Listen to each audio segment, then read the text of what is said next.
নিজেকে তৈরি করুন ঠিক লোহার মতো করে। যত পড়বেন তত মজবুত হবেন। সফলতা তো সময়ের ব্যাপার। জীবনে প্রকৃত অর্থে সফল হতে হলে দুটো জিনিসের দরকার। একটি হলো নিজের প্রতি প্রচুর আত্মবিশ্বাস, আর দ্বিতীয়টি হলো জেদ। চেষ্টা করার দায়িত্ব তোমার, আর সফলতা দেওয়ার দায়িত্ব সৃষ্টিকর্তার। চেষ্টা করে যাও, সৃষ্টিকর্তা তোমাকে সফলতা দেবেন ইনশাআল্লাহ।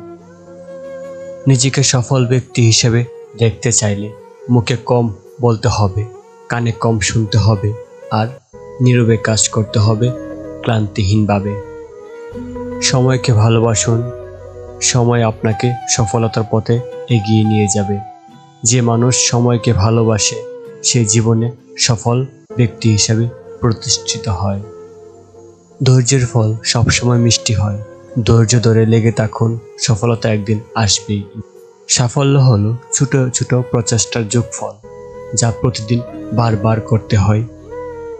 কর্মই সব সাফল্যের মূল চাবিকাঠি।